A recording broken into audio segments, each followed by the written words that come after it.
ॐ नमः सिद्धेभ्यः।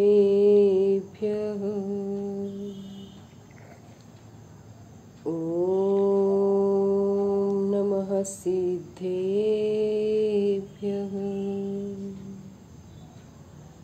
ॐ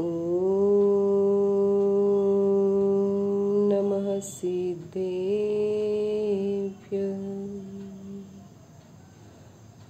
नमो अर्हन्ताणं, नमो सिद्धाणं, नमो आयरीयाणं, नमो वत्सायाणं, नमो लोये सवसाहुणम्।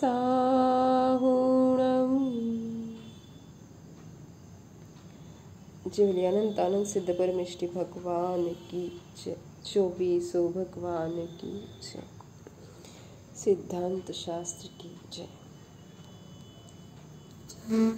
आचार्य भगवान कुंद कुंद देव विरचित प्रवचन सार। मंगलाचरण।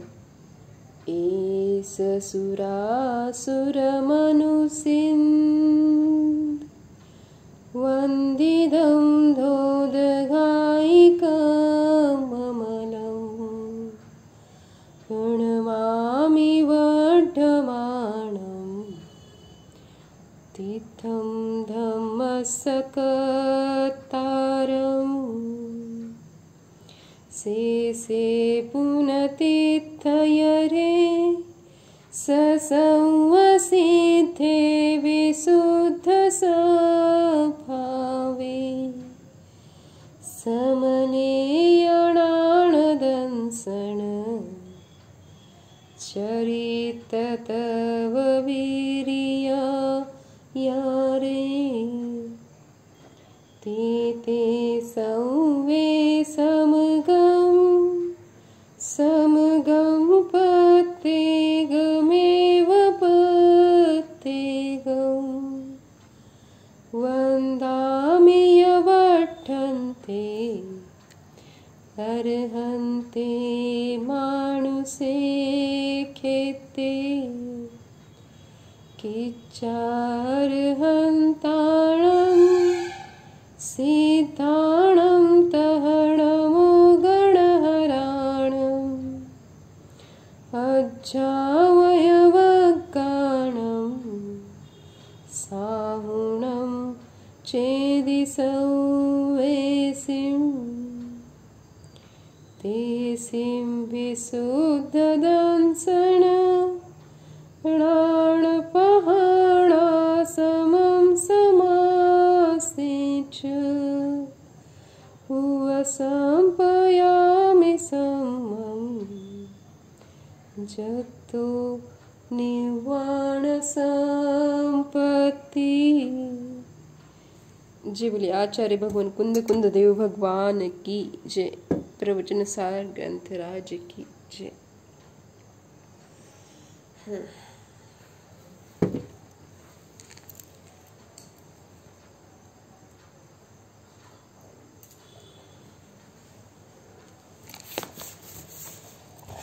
तर आपण काल 29वी गाथा बघितली। त्याच्यामध्ये सांगितलं होतं की ज्ञान जे आहे ते पदार्थामध्ये प्रविष्ट होत नाही आणि पदार्थामध्ये प्रविष्ट होतेही, अप्रविष्टही आहे आणि प्रविष्टही आहे। तर अप्रविष्ट हे निश्चयाने आहे आणि व्यवहाराने काय आहे, जाणण्याच्या अपेक्षेने प्रविष्ट आहे। तर काल आपण हे पाहिलं होतं, चर्चा झाली होती। पुढे काय, ज्ञान पदार्थामध्ये प्रविष्ट न होता सुद्धा प्रविष्ट झाल्याप्रमाणे सर्व पदार्थांना जाणते, ही गोष्ट आपण बघितली। आता या गाथेमध्ये, पुढील गाथेमध्ये ज्ञान कशा प्रकारे पदार्थांमध्ये प्रवृत्त होते हे दृष्टांतपूर्वक आचार्य स्पष्ट करतात।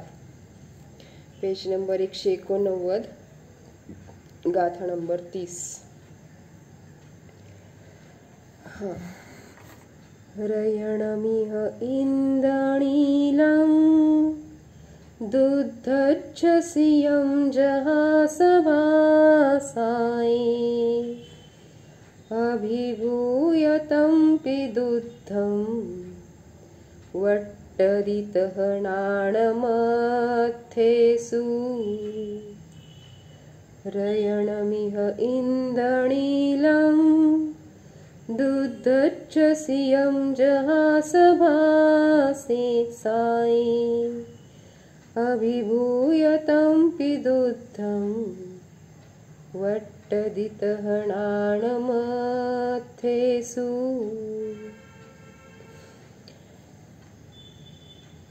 अन्वयार्थ पहा. जहा अर्थात ज्याप्रमाणे, इह म्हणजे या लोकात, दुग्धजसियम दुधामध्ये पडलेले, इंद्रनीलम इंद्रनील रत्न, सभासाये आपल्या प्रभेच्या द्वारे, तम पी दुद्धम त्या दुधामध्ये, अभिभूय व्यापून, वट्टदी म्हणजे राहते, तह त्याचप्रमाणे, अणाणम ज्ञान, अथ्थेसु पदार्थांमध्ये व्यापून राहते. म्हणजे ज्याप्रमाणे या लोकांमध्ये समजा दुधामध्ये इंद्रनील रत्न पडलं तर त्याची आपल्या प्रभेच्या द्वारे, त्या इंद्रनील रत्नाची जी प्रभा आहे त्या प्रभेच्या द्वारे ते काय करते, त्या दुधामध्ये ती प्रभा व्यापून टाकते, ते व्यापून राहते. मग त्याचप्रमाणे ज्ञान देखील पदार्थांमध्ये व्यापून राहते. आत्मा ज्ञान प्रभेच्या द्वारे संपूर्ण विश्वाला प्रकाशित करतो, म्हणून तो सर्वव्यापक आहे. असा ज्ञानाचा महिमा या गाथेमध्ये इथे आचार्यांनी सांगितला आहे, गायला आहे. दृष्टांतपूर्वक ज्ञानाच्या अर्थव्यापकतेचे कथन. अनेक रत्नांमध्ये इंद्रनील नावाचे एक रत्न आहे. ते निळ्या रंगाचे असते. त्याच्या नावामध्ये आहे इंद्रनील, है ना. मग ते निळ्या रंगाचे असते. ते रत्न दुधामध्ये टाकले असता ते संपूर्ण दुधाला काय करते, ते आपल्या प्रभेच्या द्वारे निळे करते. ते रत्न आपल्याच आकाराने दुधामध्ये स्थित राहून दुधाच्या आकार रूपाने न होता सुद्धा केवळ आपल्या प्रभेने सर्व दुधामध्ये व्याप्त होते. म्हणजे काय सांगितलं की इंद्रनील नावाचं एक रत्न आहे जे निळ्या कलरचं असतं. ते जर दुधामध्ये टाकलं तर काय होतंय, संपूर्ण दूध निळं दिसते. मग का, कारण त्याची त्या रत्नाची प्रभा आहे, ती काय करते, संपूर्ण दुधामध्ये व्यापून राहते. पण काय, ते रत्न तेवढं दुधा एवढं झालंय का, नाही. तर सांगितलं काय की रत्न तर आपल्याच आकारामध्ये आहे, आणि तरी सुद्धा काय होतंय, दुधाच्या आकारामध्ये आहे. मग तरी सुद्धा त्या इंद्रनील रत्नाच्या प्रभेने सर्व ते दुधामध्ये व्याप्त होते. अर्थात दुधाचा पांढरा स्वभाव तिरस्कृत होऊन त्याचा निळा रंग दिसतो. तेव्हा व्यवहाराने असे म्हटले जाते की इंद्रनील रत्न सर्व दुधामध्ये व्यापक आहे. पण ऍक्च्युअल ते कुठं, एक ज्या जागेवर स्थित आहे त्याच जागेवर स्थित आहे. तिथं दुसरीकडे कुठं, म्हणजे त्या पूर्ण दुधामध्ये व्यापलेलं नाहीये. पण त्याची प्रभा जी आहे ती पूर्ण दुधामध्ये व्यापलेली आहे. त्यामुळं व्यवहाराने असं म्हटलं जातं की ते रत्न दुधामध्ये व्यापक आहे. मग त्याचप्रमाणे आत्म्याचे केवळ ज्ञान आपल्या आकार रूपाने राहून ज्ञेय पदार्थांच्या आकार रूपाने न परिणमन करता आपल्या अपूर्व ज्ञान सामर्थ्याने सर्व ज्ञेय पदार्थांना एकाच वेळेस जाणते, म्हणून त्यास सर्वव्यापक म्हणतात. म्हणजे काय सांगितलं, जे आत्म्याचं केवळ ज्ञान आहे ते आकार रूपाने प्रदेश रूपाने ज्ञेय पदार्थांमध्ये प्रविष्ट होत नाही, ज्ञेय पदार्थांमध्ये व्यापलं जात नाहीये. पण ते काय सांगितलं की जे ज्ञान सामर्थ्याने सर्व ज्ञेय पदार्थांना एका वेळेस जाणते, मग जाणण्याच्या अपेक्षेने त्याला सर्वव्यापक म्हटलं. मग वास्तविक ज्याप्रमाणे इंद्रनील रत्न आपल्या आकाराला सोडत नाही, त्याचे परिणमन आपल्या क्षेत्राच्या बाहेर नाही. स्वक्षेत्राच्या बाहेर रत्नाचा गुणपर्याय नाही. इंद्रनील रत्नाच्या सान्निध्याला निमित्त करून दूध स्वयं निळे प्रतिभासित होते. म्हणून उपचाराने असे म्हटले जाते की इंद्रनील रत्न दुधामध्ये व्यापून आहे. त्याप्रमाणे ज्ञान स्वक्षेत्राला सोडून बाहेर जात नाही. ज्ञानाचे परिणमन ज्ञानामध्येच होते. ज्ञानाला निमित्त करून ज्ञेय ज्ञानामध्ये प्रतिभासित होते. म्हणून व्यवहाराने असे म्हटले जाते की ज्ञानाने ज्ञेय पदार्थांना जाणले. म्हणजे ज्ञान ज्ञेय पदार्थांमध्ये व्यापलेलं आहे असं व्यवहाराने म्हटलं जातं. मग ज्याप्रमाणे दुधाने भरलेल्या भांड्यामध्ये इंद्रनील रत्न आपल्या प्रभेने सर्व दुधाला निळे करून टाकते, हे व्यवहार कथन आहे. पण ॲक्च्युअल दूध निळा होत आहे का? कारण ते प्रभा आहे त्याची, त्या रत्नाची ती निळी प्रभा त्या दुधामध्ये व्यापली गेलेली आहे. मग निश्चयाने इंद्रनील रत्न स्वतःला नील वर्णरूप करते. त्याप्रमाणे ज्ञानाने पदार्थांना जाणले, हे व्यवहार कथन आहे. वास्तविक ज्ञान स्वतःला जाणते. जर निळा रंग दुधामध्ये टाकला तर दूध निळे होते. त्या दुधापासून निळा रंग वेगळा करता येत नाही. परंतु इंद्रनील रत्न दुधातून वेगळे करता येते व ते वेगळे काढले तर ते दूध आहे तसे पांढरे शुभ्र दिसते. याचा अर्थ असा की रत्न दुधामध्ये प्रवेश करत नाही. जेव्हा ते रत्न दुधामध्ये आहे तेव्हा ते दूध निळे दिसते, परंतु तेव्हा सुद्धा ते पांढरेच आहे. फक्त त्याची प्रभा पूर्ण दुधामध्ये व्यापली गेलेली आहे. ते दूध निळे नाही. इंद्रनील रत्नाचा निळेपणा दुधामध्ये थोडा सुद्धा गेलेला नाही व न इंद्रनील रत्नाने दुधामध्ये प्रवेश केला आहे. त्याप्रमाणे ज्ञान ज्ञेयाला जाणत असतानाही ज्ञेयामध्ये प्रवेश करीत नाही किंवा ज्ञेय ज्ञानरूप होत नाही. ज्याप्रमाणे दुधात बिस्किट टाकले तर त्याच्या कणाकणात दूध घुसते, ते बिस्किट गळून जाते व दुधाशी एकरूप होते. त्याप्रमाणे इंद्रनील रत्नाच्या कणाकणात दूध घुसत नाही व इंद्रनील रत्न गळून एकरूपही होत नाही. दुधाचा एक कण सुद्धा इंद्रनील रत्नामध्ये शिरला नाही. जेथे इंद्रनील रत्न आहे तेथे दूध नाही आणि जेथे दूध आहे तेथे इंद्रनील रत्न नाही. म्हणजे हे दुधात ज्यावेळेस इंद्रनील रत्न टाकले त्यावेळेसची गोष्ट करतायत की ज्या प्रदेशात ज्या जागेवर इंद्रनील रत्न आहे त्या जागेमध्ये इंद्रनील रत्नच आहे, दूध नाही. आणि ज्या जागेमध्ये दूध व्यापलेलं आहे तिथे इंद्रनील रत्न नाही, मग तरी सुद्धा दूध निळं दिसते. मग त्याचप्रमाणे ज्ञान ज्ञेयांना जाणते आणि ज्ञेय ज्ञानामध्ये जाणले जातात, तरी सुद्धा ज्ञान ज्ञेयामध्ये थोडे सुद्धा घुसत नाही व ज्ञेय ज्ञानामध्ये घुसत नाहीत. ज्ञान आपल्या स्थानी राहूनच ज्ञेय पदार्थांना जाणतं व ज्ञेय पदार्थ स्वस्थानी राहूनच जाणले जातात. ज्याप्रमाणे इंद्रनील रत्नाचा निळेपणा दुधामध्ये गेला आहे असे दिसते, त्याचप्रमाणे ज्ञान ज्ञेयामध्ये गेले आहे असे भासित होते. जरी इंद्रनील रत्न दुधामध्ये कण मात्र सुद्धा गेले नाही, तरी सुद्धा असे म्हटले जाते की ते पूर्ण दुधामध्ये व्याप्त आहे. कारण त्या रत्नाच्या प्रभेने सर्व दूध प्रभावित झाले आहे, त्यामुळे संपूर्ण दूध निळे दिसत आहे, म्हणून इंद्रनील रत्न दुधात आहे असे म्हटले जाते.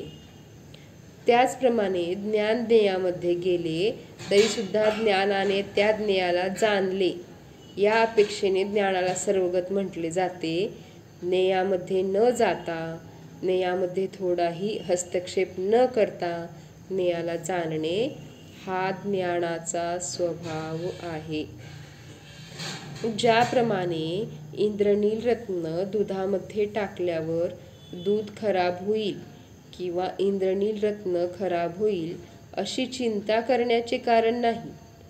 किती वेळाही इंद्रनील रत्नाला दुधामध्ये टाकले तरी व नाही टाकले तरी दुधामध्ये काही फरक होत नाही. त्याप्रमाणे ज्ञानाने ज्ञेयांना जाणले तरी व जाणले नाही तरी ज्ञेय पदार्थांमध्ये काहीही फरक पडत नाही व ज्ञेय ज्ञानामध्ये जाणले गेले तरी ज्ञानामध्ये काही फरक पडत नाही. ज्ञान ज्ञेयाला जाणो अथवा न जाणो, ज्ञान ज्ञान आहे, ज्ञेय ज्ञानामध्ये जाणले जावोत अथवा न जाणले जावोत, ज्ञेय ज्ञेयच आहेत. ज्ञान विश्वातील सर्व पदार्थांना जाणते, परंतु ते विश्वरूप होत नाही किंवा विश्व ज्ञानरूप होत नाही. विश्व विश्वच राहते. सर्व संसारापासून विरक्त जंगलामध्ये निवास करणाऱ्या आचार्यांनी किती सार्थक दृष्टांत शोधून काढला आहे बघा. या दृष्टांतावरून ज्ञानाचा ज्ञेयावर प्रभाव पडून सुद्धा ज्ञान कसे निर्लेप स्वभावी आहे हे स्पष्ट होते. ज्ञानाचा महिमा अगाध आहे, अपरंपार आहे. पर्यायामध्ये सर्वज्ञता प्रकट करण्यासाठी प्रथम ज्ञानाच्या सर्वज्ञता स्वभावाचा ज्ञानामध्ये निर्णय करणे आवश्यक आहे. बिल्डिंग तयार करण्यापूर्वी इंजिनियरच्या ज्ञानामध्ये बिल्डिंगचा नकाशा तयार होतो, तशाच प्रकारे ज्ञानामध्ये उमटलेल्या बिल्डिंगचे चित्र कागदावर रेखाटतो व त्याच पद्धतीने बिल्डिंग तयार होते. म्हणून प्रथम आमच्या ज्ञानामध्ये सर्वज्ञतेचे चित्र रेखाटले गेले तर पर्यायात सर्वज्ञता व्यक्त होईल, प्रकट होईल. मग सांगितलं सर्वज्ञ स्वभाव जाणा. पुढे काय म्हणतायत की परमार्थ ज्ञानाची स्वव्यापकता. ज्ञानामध्ये सर्व ज्ञेय पदार्थांचे प्रतिबिंब पडते. जो पदार्थांचा आकार ज्ञानामध्ये आहे त्याला निमित्त कारण बाह्य पदार्थ आहे, म्हणून उपचाराने त्या ज्ञानाकाराला पदार्थ म्हणतात. ज्ञानामध्ये झळकलेल्या पदार्थांचा आकार हा वास्तविक ज्ञानाचाच पर्याय आहे. त्याला आपण मागे बघितलं होतं, त्याला अंतर्ज्ञेयाकार म्हणतात. अंतर्ज्ञेयाकार बाह्य पदार्थाच्या अनुरूप असतो, म्हणून अंतर्ज्ञेयाकारालाही पदार्थ म्हटले जाते. जे बाह्य पदार्थ आहे त्याच्या अनुरूपच असतो, त्यामुळे त्याला अंतर्ज्ञेयाकाराला सुद्धा काय म्हटलं, पदार्थ म्हटलं. मग ज्ञान वास्तविक ज्ञानामध्ये प्रतिबिंबित अंतर्ज्ञेयाकारामध्ये व्याप्त असते, परंतु उपचाराने ज्ञान पदार्थामध्ये आहे असे म्हटले जाते. व्यवहाराने म्हणा, उपचाराने म्हणा, एकार्थक शब्द आहेत. ज्याप्रमाणे आरशामध्ये मोराचे प्रतिबिंब पडले, त्या आरशामध्ये जो मोराचा आकार आहे तो आरशाचा आकार आहे, मोराचा नाही. म्हणजे जे प्रतिबिंब पडलेलं आहे ते प्रतिबिंबामध्ये जे मोर दिसतोय ते काय मोराचा आकार आहे का? तो आरशाचाच आकार आहे ना, मोराचा नाहीये. मग त्या आरशामध्ये झळकलेल्या मोराच्या आकाराला निमित्त कारण काय आहे? बाहेरचा मोर आहे. मग म्हणून उपचाराने आरशातील आकारालाही मोर म्हणतात. आपलं प्रतिबिंब समजा आपण आरशात पाहतोय तर काय आहे, तो आरसा आपल्या रूप होतोय का, किंवा म्हणजे काय सांगितलं इथे की त्या आरशामध्ये जो आपलं प्रतिबिंब दिसते ते आपला आकार आहे, म्हणजे मोराचा आकार आहे असं सांगितलं ना त्यांनी, की आपला आकार आहे का आरशाचा आकार आहे, तर आरशाचाच आकार आहे. आरशातील आकाराला मग तिथे काय म्हटलं, मी म्हटलं है ना, पण ॲक्च्युअल मी माझ्यामध्ये आहे, आरसा आरशामध्ये आहे. त्यामुळं सांगितलं इथे की आरशामध्ये फक्त ते झळकलेलं आहे. आरशामध्ये झळकलेला जो आकार आहे तो आरसाकार आहे, आरशाचा आकार आहे. ती आरशाची स्वच्छ गुणाची पर्याय आहे, प्रतिबिंबाची अर्थात मोराची नाही, त्या पदार्थाची नाही. कारण कोणत्याही द्रव्याची पर्याय द्रव्याच्या क्षेत्राला सोडून दुसऱ्या क्षेत्रामध्ये होत नाही. जे द्रव्याचे क्षेत्र तेच पर्यायाचे सुद्धा क्षेत्र असते. मोर बाहेर व त्याची पर्याय आरशामध्ये झाली असे होऊ शकत नाही. त्याप्रमाणे ज्ञान ज्ञानामध्ये आहे व पदार्थ पदार्थांमध्ये आहेत. ज्ञानामध्ये झळकलेला पदार्थांचा आकार हा ज्ञानाकार आहे, ती ज्ञानाची पर्याय आहे. ती ज्ञानाच्या स्वच्छत्व गुणाची पर्याय आहे, पदार्थाची नाही. कारण पदार्थाची पर्याय पदार्थामध्येच होते, ज्ञानाची पर्याय ज्ञानामध्येच होणार आहे. ज्ञानाची पर्याय आपल्या ज्ञानाच्या क्षेत्राला सोडून बाहेर जात नाही. पदार्थांचा आकार पदार्थांना सोडून ज्ञानामध्ये जात नाही. ज्ञानामध्ये प्रतिबिंबित झालेल्या ज्ञानाकाराला निमित्त काय आहे, बाह्य पदार्थ आहे. म्हणून त्याला पदार्थाचा आकार म्हटला जातो. घटज्ञान पटज्ञान म्हणणे हे सर्व उपचार कथन आहे. वास्तविक ज्ञान घटाचे नाही किंवा घट ज्ञानाचा नाही, घट घटाचा आहे आणि ज्ञान ज्ञानाचं आहे. मग सर्व दुःखाचं मूळ काय आहे, भ्रम आहे. मग भ्रमामुळे दोन भिन्न वस्तू भिन्न प्रतीत होत नाहीत. ज्ञान व ज्ञेयामधील भिन्नता लक्षात येत नाही. त्यामुळे ज्ञानाला ज्ञेयरूप व ज्ञेयाला ज्ञानरूप मानतो. दोन व्यक्ती रेल्वेमधून जात होत्या. एक होता रामू व एक होता शामू. रामू खिडकी बंद करीत होता व शामू खिडकी उघडत होता. दोघेही वरचेवर हे करीत होते. समोर बसलेल्या व्यक्तीने विचारले, तुम्ही काय करीत आहात? एक जण खिडकी उघडतो तर एक जण बंद करतो, हे काय चालले आहे? शामू म्हणतो, मला खूप उकडत आहे म्हणून मी खिडकी उघडत आहे. तर रामू म्हणतो, मला ताप आहे, खूप थंडी वाजत आहे म्हणून मी खिडकी बंद करत आहे. तेव्हा समोरची व्यक्ती म्हणते, तुमच्या दोघांचा उद्योग बेकार आहे, निष्फळ आहे, कारण खिडकीला काच कोठे आहे? भ्रमानेच दोघे दुःखी आहात. खिडकीला काच नाहीये, त्यामुळं काय त्याला उघडणं काय आणि बंद करणं काय? एकसारखंच आहे, पण एकाला बंद केल्यामुळं समाधान आहे की हा मला आता थंडी वाजत नाही, आणि एकाला उघडल्यामुळं समाधान आहे की मला उकडत होतं, मला आता थंड वाटते. पण ॲक्च्युअल काय सांगितलं, खिडकीला काचच नाहीये. फक्त दोघं काय आहेत, आपापल्या भ्रमामुळे दुःखी आहेत. मेहंदी हिरवी दिसते परंतु ती लाल आहे. बर्फ थंड वाटतो परंतु तो गरम आहे. आत्मा शरीर रूप वाटतो परंतु तो तर चेतन आहे. अज्ञानी जीवाने ज्ञेयाशिवाय कधी ज्ञानाला जाणले नाही, म्हणूनच तर संसार आहे.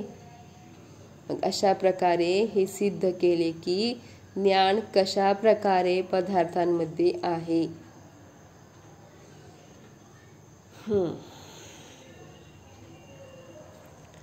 तर आता काय करतायत की पुढील गाथेमध्ये सांगतायत की पदार्थ ज्ञानामध्ये आहेत अशी संभावना करतात. संभावयती या क्रियापदावरून हे ध्वनित होतं की निश्चयाने ज्ञान ज्ञानामध्ये आहे आणि पदार्थ पदार्थामध्येच राहत आहेत. तथापि ज्या दृष्टीने ज्ञानाचे पदार्थांमध्ये व्यापणे सांगितले त्याच दृष्टीने पदार्थांचे ज्ञानामध्ये राहणे सांगितले.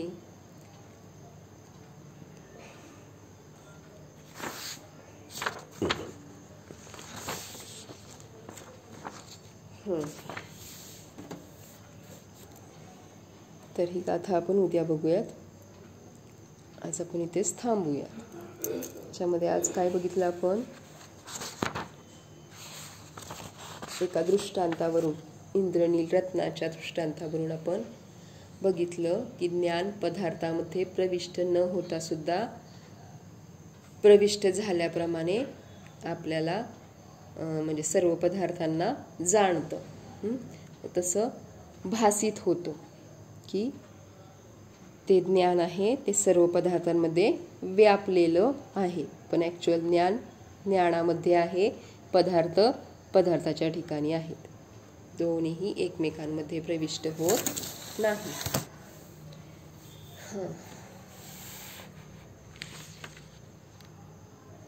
जबरे 24 भगवान की जय.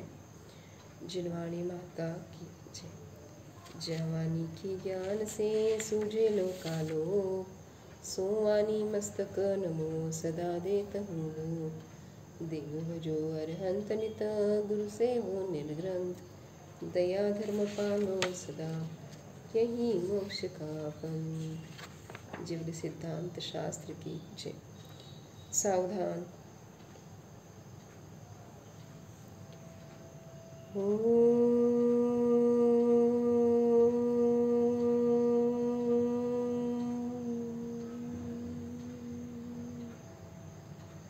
जाणा हा मी शुद्ध चैतन्यमय जीवच आहे. हा मी जीव ज्ञानदर्शन स्वभावी आहे.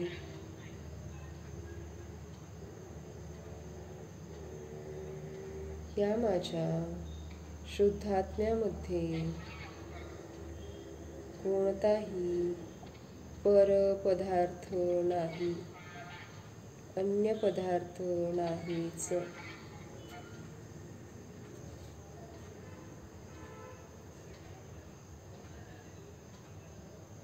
हा मी जीवद्रव्य सर्व पदार्थांना जाणणारा आणि पाहणारा मात्र आहे.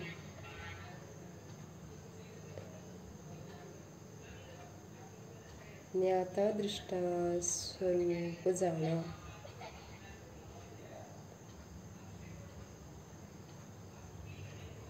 सर्वज्ञ स्वभाव जाणा. हा मी शुद्धात्मा सर्वज्ञ स्वभाव स्वरूपच आहे.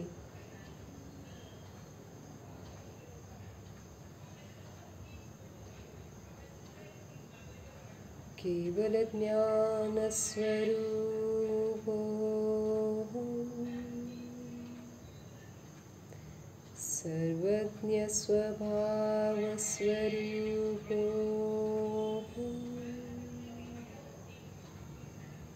ज्ञाता दृष्टा स्वभाव संपन्नो शुद्धोऽहम् ध्रुवम् एकोऽहम् जीवोऽहम्.